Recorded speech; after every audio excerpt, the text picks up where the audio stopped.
vous allez mieux que moi, parce que moi je suis KO. J'ai une bronchite, j'ai les crèves, je n'en peux plus. C'est pour ça que j'ai sorti la grosse doudoune pour me tenir chaud. Vous devez l'entendre à ma voix. Donc voilà, on va essayer d'y aller doucement. C'est pour ça que sur Insta, etc., je vous ai un peu abandonné. Je m'en excuse, mais j'avais besoin de me reposer. Et puis j'ai changé de tête. Oui, je sais, vous allez peut-être me le dire en commentaire. Mais voilà, le blond, c'est fini. Pourquoi? Parce que j'avais envie de revenir à quelque chose de plus authentique, de plus sauvage, de plus brut, de plus naturel en fait. Donc je suis retournée presque à ma couleur naturelle. J'ai pris juste un ton plus clair. Alors après peut-être qu'en vidéo ça vous paraîtra foncé. Et surtout j'ai coupé, voilà, j'ai coupé beaucoup plus court, mais pour faire un peu plus homme au lieu de faire petit garçon, voilà. C'est vrai que j'aimais bien mes cheveux longs, ou je les peignais un peu à la façon Ken, etc. Mais ça faisait, voilà, un peu petit garçon, un peu Peter Pan que j'ai toujours aimé. Mais il est temps de grandir, donc voilà. Et puis comme je vous l'ai dit, pour moi 2019 c'est l'année du changement. Il y a plein de choses qui sont en train de cogiter dans ma tête, donc voilà, j'avais besoin de changer de tête. J'espère que ça vous plaît. En tout cas moi ça me plaît, et en plus ça fait ressortir mes yeux bleus, mes yeux d'amoureux. Bref, en tout cas on se retrouve pour les attendus de février, parce qu'il y a pas mal de belles pépites qui vont sortir au niveau livre. Donc je vous présente ça tout de suite. Le 6 février, mes amours, on commence avec deux petites sucreries qui font partie, je pense, de la même saga, même si c'est pas vraiment une saga parce qu'on ne suit pas les mêmes personnages, mais c'est un peu une collection. C'est la collection Cœur Grenadine de Suzanne Nelson aux éditions Bayard. Le tout premier, c'est Popcake à la folie, et après un macaron pour deux. Donc je vous mets les deux couvertures. Popcake à la folie, on va suivre Ali qui est fan, qui adore faire des popcakes. Vous savez, ces gâteaux en forme de sucette, très décorés, très acidulés, avec des couleurs pastel, etc., qui donnent très envie. Son père qui tient une pâtisserie, n'est pas très pour qu'elle vende ses confections dans son propre atelier. Donc vous imaginez bien que Ali, ça la déçoit énormément, elle qui veut vraiment vendre ses petites merveilles et qui veut faire le meilleur popcake au monde. Et du coup, lorsqu'un petit café en face s'installe et que ça marche pas trop bien, on se dit que Ali va peut-être toquer à leur porte pour pouvoir les aider en vendant ses propres popcakes. Donc du coup, est-ce que ça va créer des petites tensions avec son papa? Est-ce qu'en plus, il va y avoir une petite histoire d'amour puisqu'elle va rencontrer un jeune homme en même temps?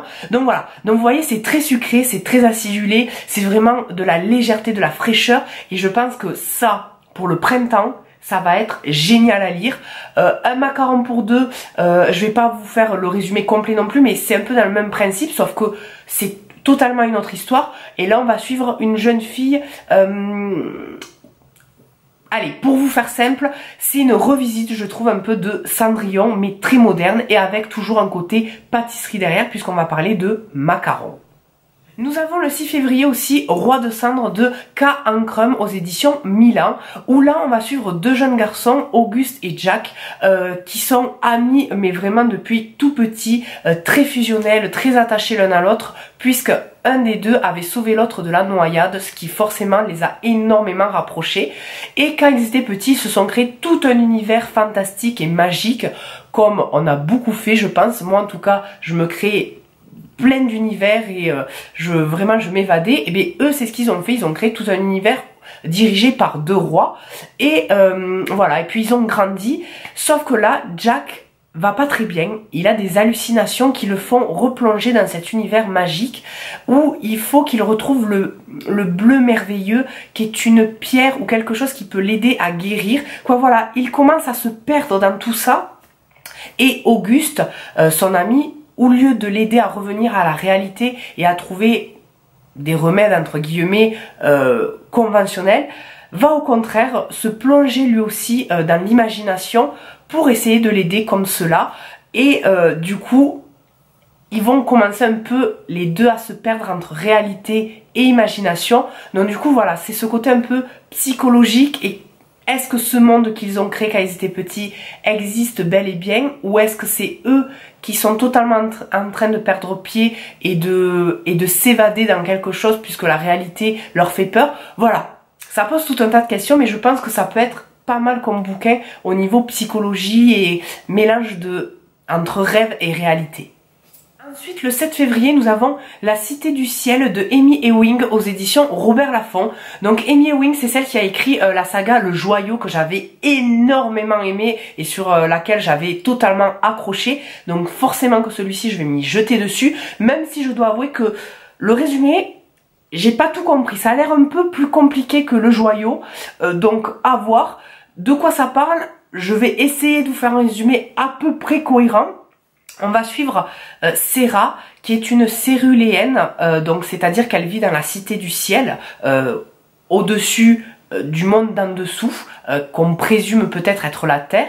Les deux mondes sont rattachés par un cordon qui un jour doit se briser, ce qui va permettre aux céruléens de partir pour une autre planète, sauf que pour ça il faut apparemment un sacrifice, et ce sacrifice doit être Sera, qui va y survivre, et elle va tomber dans le monde d'en dessous avec les hommes, et elle va se rendre compte que tout ce qu'on disait sur les hommes en haut, toutes les mises en garde, etc., sont plutôt vraies.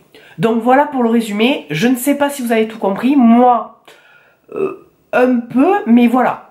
Ça a l'air un peu plus complexe comme univers que celui du Joyau. Donc il me tarde de m'y plonger dedans, en espérant que ça ne soit pas trop complexe non plus. Le 7 février, nous avons aussi Vicious de Victoria Schwab aux éditions Lumen qui sort. Et Victoria Schwab, c'est celle qui a écrit Shade of Magic, que j'ai toujours pas lu, oui, honte à moi, je sais. En tout cas, celui-ci, ça a l'air d'être une saga beaucoup plus sombre, je trouve, rien que déjà par la couverture. On va suivre deux jeunes hommes, Ellie et Victor, qui sont très amis, se sont connus à la fac, et de suite ça a accroché. Ils ont été très proches, malgré le fait que ce soit deux opposés. Il y en a un qui est un peu sombre, mélancolique, un peu noir, tandis que l'autre est très charismatique, très lumineux, bourré de qualité. Et en fait, ces deux-là, un jour, vont faire l'expérience de la mort imminente, ce qui va leur conférer des dons, des pouvoirs. Et du coup, ils vont essayer de se lancer des défis et d'aller toujours plus loin dans la mort. Sauf que il va se passer quelque chose qui va tourner mal, et du coup, 10 ans plus tard, on va retrouver Victor en prison et Ellie qui est acclamé comme un héros, mais la vérité semble plus compliquée que cela, et celui qui paraît le plus mauvais ne l'est pas forcément. Donc voilà, après je peux pas vous en dire plus puisque le résumé n'en dit pas forcément plus, mais on sait qu'il va y avoir un peu de fantastique, de magie à travers ces fameux pouvoirs qu'ils ont. Mais ça va être surtout basé, je pense, sur une relation assez malsaine et assez noire entre les deux personnages. Donc c'est ça qui m'intéresse de voir cette relation d'amitié et en même temps, je pense, un peu de malsaine, un peu toxique. Voilà, c'est ça que je veux voir dans ce bouquin-là. Le 7 février, nous avons aussi Un palais de cendres et de ruines, qui est le tome 3 de la saga de Sarah Gémas aux éditions La Martinière qui sort. Donc je vais pas vous faire un résumé du tome 3, mais dans le tome 1, on va suivre une jeune fille qui part à la chasse et qui malencontreusement va tuer un faé, qui est une créature particulière un peu proche des fées, on va dire, voilà. Et du coup, elle va être prisonnière, enlevée pour intégrer ce monde-là, le monde des immortels, où elle va découvrir toute une nouvelle culture, un nouvel univers, où elle va rencontrer un certain jeune homme, voilà, et elle va se rendre compte qu'elle a un rôle à jouer dans cet univers-là, voilà, et il va s'en suivre tout un tas d'aventures, bien sûr. Pour finir avec le 7 février, nous avons Aurora, l'expédition fantastique de Vasti Hardy aux éditions Ozu. La couverture est tout simplement sublime, je trouve. On suit en fait deux jumeaux qui vont partir dans un dirigeable, dans un monde imaginaire, pour retrouver leur père qui s'est perdu lors d'une expédition dans le pôle sud, et à travers ce voyage, eh bien, ils vont rencontrer des animaux qui parlent, du fantastique, et surtout ils vont être sur les traces de leur origine à eux. Voilà, donc ça a l'air super cool, donc celui-ci je pense que je vais craquer fortement. Le 13 février sort le tome 2 de Dividing Eden aux éditions Milan de Joël Charbonneau. Donc là, je vais pas non plus vous faire le résumé du tome 2, mais le tome 1, on suit en fait pareil, comme Aurora, on suit des jumeaux qui s'aiment énormément depuis tout petit. Ils ont toujours été là l'un pour l'autre, à se protéger mutuellement. Mais lorsque leurs parents meurent et qu'il doit y avoir un héritier sur le trône, eh bien, une bataille, une guerre va avoir lieu entre les deux, puisque chacun veut voir son favori monter sur le trône. Donc il va y avoir des manipulations, des stratagèmes, et est-ce que du coup leur amour familial va tenir, et qu'est-ce que chacun est prêt à faire pour avoir la couronne. Donc voilà, donc j'aime beaucoup ce genre d'histoire avec ce côté un peu manipulation et stratagème dans le milieu un peu royal. Donc il me tarde de m'y plonger dedans parce que je n'ai toujours pas commencé le tome 1. Ouais, je sais. Le 14 février, le jour de la Saint-Valentin, nous avons Le Conteur qui sort de Tracy Chee aux éditions Robert Laffont. Donc c'est le tome 3 de La Lectrice. Et là, pareil, je vais pas vous faire le résumé du tome 3. Et je vais pas non plus trop vous faire le résumé du tome 1 parce que, sincèrement, le résumé déjà ne dit pas grand chose si je me rappelle bien. Et je sais pas pourquoi c'est une saga où je n'ai pas vraiment envie de savoir ce qui s'y passe. Rien que les couvertures en fait me font voyager et ça me donne juste envie de me plonger comme ça et d'être surpris. Je sais juste que les thèmes, le thème abordé dans cette saga, c'est la lecture, l'écriture et la piraterie. Voilà, je sais que ça parle de pirates, donc voilà. Moi, pour moi, je m'imagine partir un peu dans l'univers de Jack Sparrow, voilà, avec ce côté écriture et lecture à la fois. Donc, si je me trompe, eh bien, dites-moi-le en commentaire, mais ne me faites pas le résumé complet, etc. Apportez-moi peut-être quelques précisions, mais j'ai pas trop envie de savoir. Mais sachez que le tome 3 sort le 14 février. Le 21 février, nous avons l'Académie de Amelia Drake qui sort aux éditions Pocket Jeunesse. C'est très jeunesse, mais ça me donne terriblement envie puisqu'on va suivre 12, qui est une jeune fille qui est orpheline et qui est là, doit rentrer dans une académie, puisque dans cet univers, vous avez plusieurs académies, académies de musiciennes, d'alchimistes, de scribes, etc. Donc elle rêve de rentrer dans une de ces académies-là, sauf qu'en fait, lors d'un concours d'entrée un peu particulier, elle va rentrer dans une académie un peu parallèle, un peu secrète, celle des voleurs, où elle va apprendre à créer des poisons, à falsifier, à tricher, à mentir. Et c'était pas ce dont c'est pas ce qu'elle a envisagé à la base. Voilà.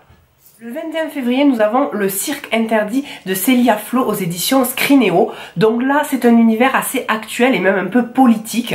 Ça se passe dans un futur plus ou moins proche en France, où le Parti Zéro a accédé au pouvoir. C'est eux qui gouvernent et en fait, du coup, ils ont enlevé toute dangerosité, c'est-à-dire toutes les pratiques dangereuses, ils les ont interdites au nom de la sécurité. Donc vous voyez, c'est assez actuel, je trouve, tout ça, de devoir interdire pour la sécurité. Donc c'est ça qui m'intéresse dans ce livre-là, et on suit en fait ce fameux cirque qui est le dernier en France à résister, c'est un peu des rebelles, et Maria va intégrer ce cirque. Et du coup, à travers tout ce qu'elle va voir, etc., elle va se poser des questions et commencer à se demander si, au final, interdire par sécurité nous éloigne pas un peu de la liberté. Voilà. Pour finir avec le 21 février, vous avez le tome 2 du Gang des Prodiges de Marissa Meyer aux éditions Pocket Jeunesse. Donc là, pareil, je vais pas vous faire le résumé du tome 2, mais le tome 1, entre guillemets, pour faire vite... ça va parler de super-héros, voilà, et de super méchants. Donc, si vous n'aimez pas cet univers un peu comics, Marvel, n'allez pas sur cette saga-là. Mais sinon, c'est très bien fait, j'aime beaucoup.